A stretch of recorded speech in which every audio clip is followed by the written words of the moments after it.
সকাল মানেই ঠান্ডা, কম্বলের আরাম, আর মনে মনে একটাই কথা, আর একটু ঘুমাই। এই লেজিনেস একেবারে ন্যাচারাল, কিন্তু যারা এই সময়টায় নিজেকে পুশ করে উঠে পড়ে তারাই পুরো দিনটা স্মুথভাবে ম্যানেজ করতে পারে। আর আমরা যাদের বাচ্চারা সকাল সকাল স্কুল যায়, তাদের তো আর শুয়ে থাকলে হবে না, যতই কষ্ট হোক উঠে পড়তে হবে। আর সত্যি কথা বলতে, ভোরে উঠে সংসারের কাজ শুরু করলে একটা আলাদা শান্তি পাওয়া যায়। চারপাশ তখন কাম, মাথা ফ্রেশ থাকে, বডি তুলনামূলকভাবে লাইট থাকে। এই সময় সংসারের সব কাজই ইজি মনে হয়। No rush, no noise, just you and your work. ধীরে ধীরে একটা পজিটিভ ভাইব তৈরি হয়, মনে হয় okay, day is on track. আর বিগেস্ট অ্যাডভান্টেজ হলো, সব কাজ যদি মর্নিংয়ে ফিনিশ করা হয়ে যায় তাহলে রেস্ট অফ দ্য ডে অনেক রিল্যাক্সড হয়ে যায়। আর তখন প্যানিক নেই, কাজ জমে থাকার স্ট্রেসও নেই। সাডেনলি কোনো গেস্ট এলে বা এক্সট্রা কাজ পড়ে গেলেও মাথায় কোনো চাপ পড়ে না। নিজের জন্য একটু মি টাইমও পাওয়া যায়। এক কাপ চা, 2 মিনিট বসে থাকা, বা শুধু নিজের সাথে নিজের কথা বলা। শীতের সকালে অলসতা দেখালে প্রবলেম একটাই, কাজ জমতে থাকে। আর এই জমা কাজ মানেই irritation, bad mood, low energy.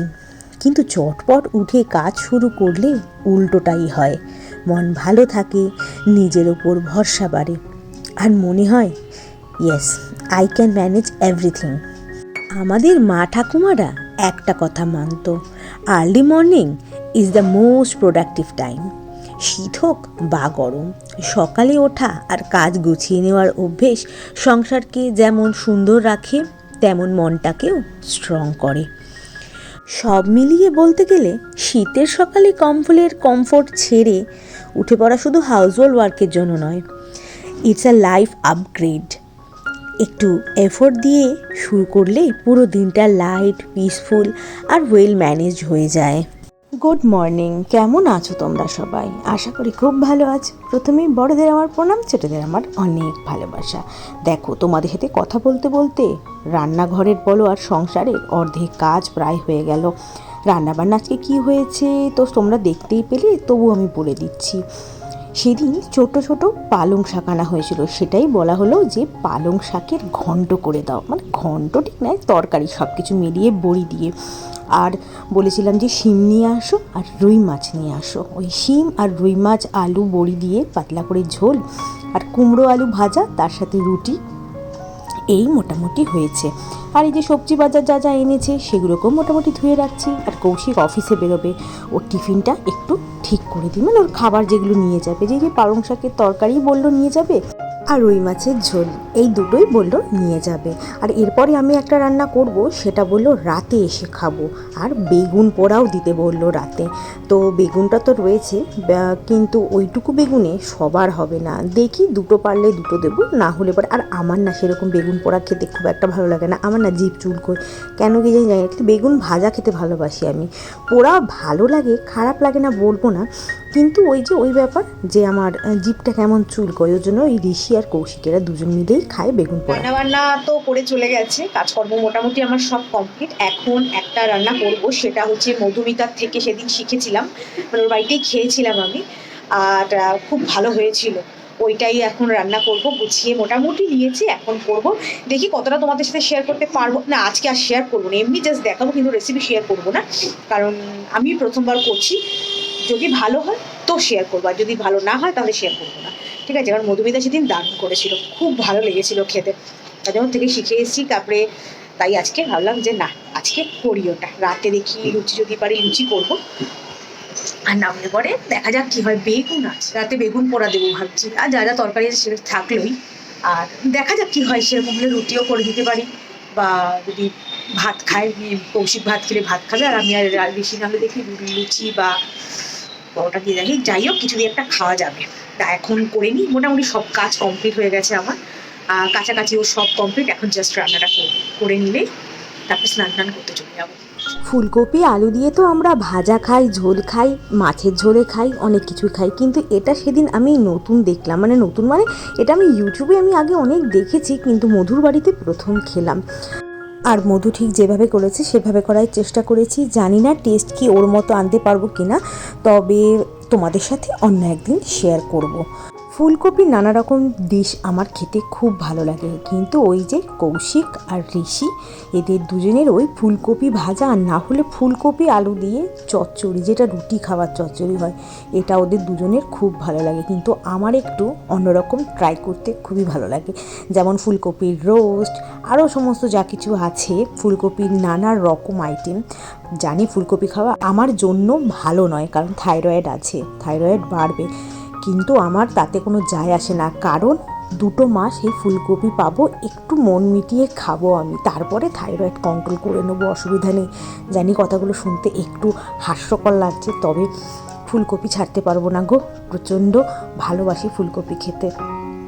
আর এই যে কাজকর্ম তো মোটামুটি হয়ে গেছে, এখন এই সামনেই আমাদের হাটগাছা যে হাটটা আছে না, সেখান থেকেই শুক্লা আজকে অনেকগুলো কাঁচা লঙ্কা এনে দিয়েছে। আর কাঁচা লঙ্কাগুলো এত ঝাল, আর হাটগাছার হাটে তো সব জিনিসপত্রের দামই মোটামুটি অনেকটাই কম, তা এতগুলো কাঁচা লঙ্কা 15 টাকা দিয়ে এনেছে, কিন্তু এই কাঁচা লঙ্কা আমাদের এখানে কিনতে গেলে 25 থেকে 30 টাকা পড়বে। তাই ওকেই বললাম তুমি নিয়ে আসো, তাও নিয়েছে। সেদিনও ধনেপাতা এনে দিয়েছিল 2 আঁটি, মোটা মোটা 2 আঁটির দাম নিয়েছিল 10 টাকা করে। তো তাই, আর এই দেখো কাঁচা লঙ্কাগুলো বেশ ভালো আর বেশ ঝাল। আর এবার ওগুলো হয়ে গেছে কাজকর্ম, তারপরে চলে আসলাম রান্নাঘরে। ভাবলাম না রান্নাঘরে এইগুলো তো ওই কাজগুলো না একটু তেল চ্যাটচ্যাটে হয়ে যায়, আর আমার চিমনিটা না সার্ভিসিংয়ে করতে হবে।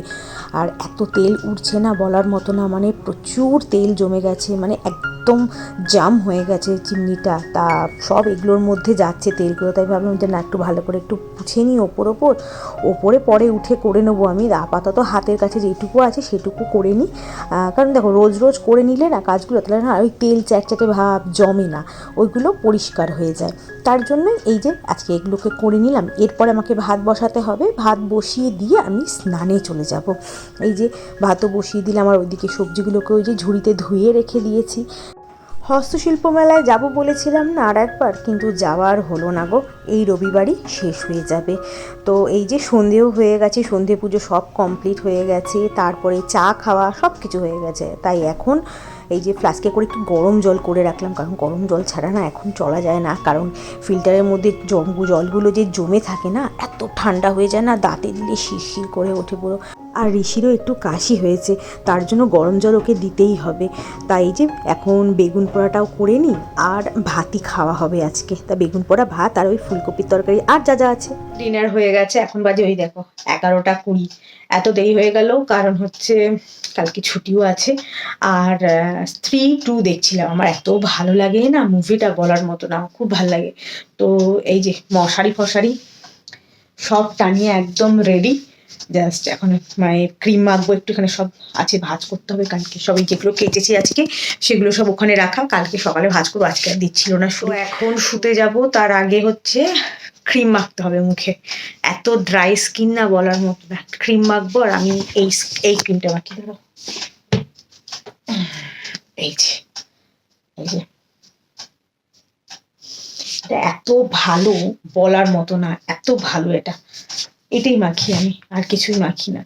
তো এটা মাখবো, মেখে তারপরে শোবো। তো চলো আজকে আর ব্লগটাকে বাড়াচ্ছি না, এইটুকুই রাখছি। যদি আমার ব্লগের মধ্যে কিছু ভালো লেগে থাকে তো ছেড়ে যাওয়ার আগে লাইক, শেয়ার আর সাবস্ক্রাইব করে আমার পাশে থেকো। আজকের মতো এইটুকুই, দেখা হবে অনেকটা ব্লগ ছেড়ে। তোমার জন্য ভালো থাকবে, সুস্থ থাকবে। Good night, tata.